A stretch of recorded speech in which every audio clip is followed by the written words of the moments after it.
Right, hello everyone. So tonight I'll be reading out a ghost story from Norfolk called Blickling Hall.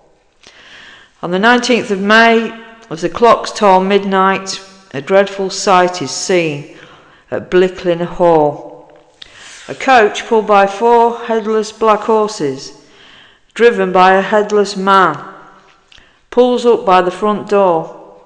The coach door opens and the figure of Anne Boleyn, dressed in a white, blood-spattered dress, descends, carrying her head beneath her arm. She floats through the front door of the hall as the headless man cracks his whip viciously and drives the coach away.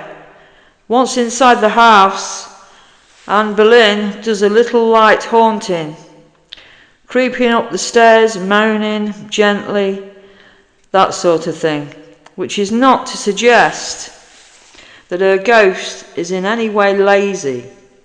She deserves a rest. The ghostly coach has driven her all the way from the Tower of London, where she was beheaded in 1536, before making the long journey to Norfolk. That evening she will already have appeared on Tower Green, terrifying the beef-eaters, dripping ghostly blood on their sandwiches.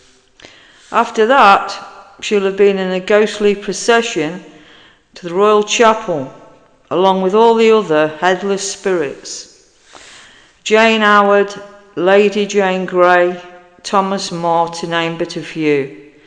She might even have been kind enough to help the hobbling ghostly figure of Margaret Pole, Countess of Salisbury, a feisty old lady who, being allergic to steel, refused to kneel down on the block and was chased round it by the executioner, swinging his axe wildly and chopping lumps off her until she passed out from loss of blood.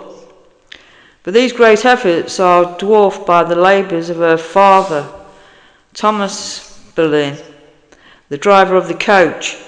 Thomas was an ambitious man who sent his daughter to be maid of honour to Catherine of Aragon, Henry VIII's first wife. Thomas thought she would meet and marry some earl or lord, but when Henry decided to divorce his wife and marry Anne, he was delighted.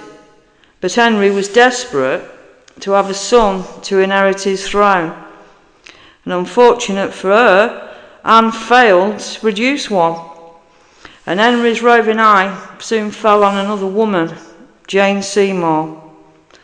Henry callously concocted false allegations against Anne and her brother George Seymour, and had them arrested, tried and beheaded in the Tower of London, so that he could remarry.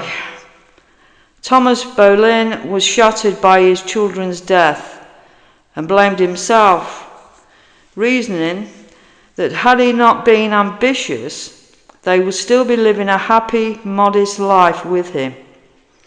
He fell into a state of despair and died of a broken heart, so they say, 3 years later.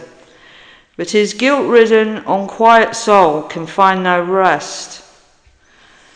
As a penance for his ambition, he is doomed for 1,000 years to deliver his decapitated daughter back to her childhood home, Blickling Hall, on the anniversary of her death, then race over 12 Norfolk bridges before sunrise.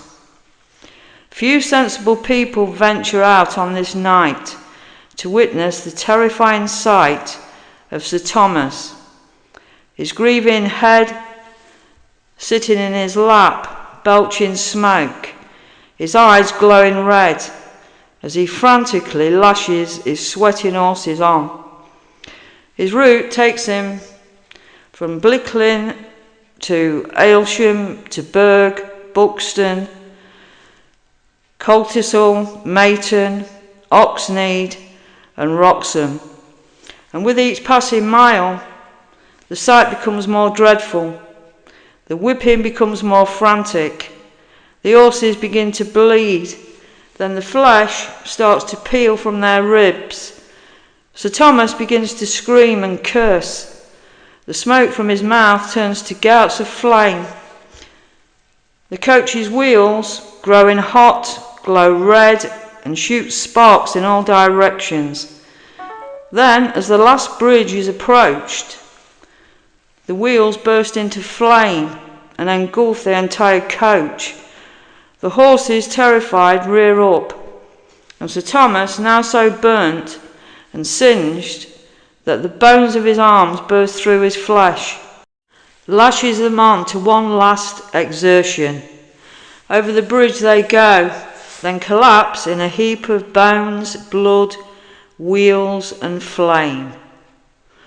Then are gone again for another year. Right, okay everyone. So I just did this for a test really. See what it's like with the echo on. And yes, so I noticed that I hardly got any views on that seaside one, Mablethorpe, but the thing is, that app was playing up, and it was playing up the other day where there was no sound, and for some reason there was two videos the same uploading of that Mablethorpe one. So I deleted one of them and it deleted them all. So I had to re-upload it, and I think that's the reason as well that I haven't got many views. But I think something's going on, something strange is going on, to be honest. I'm not sure what it is at the moment, but yeah, something's wrong. I don't know what it is. But anyway, I'll leave it at that for tonight, because that was just really a test with this new microphone. I know it's got a bit of echo on it, but I thought maybe, you know, it would sound okay with a bit of echo on it. We'll see anyway. So I'll upload this. So that's it for tonight. So yeah.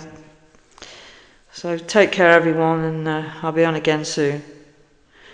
Alright, thank you. Good night.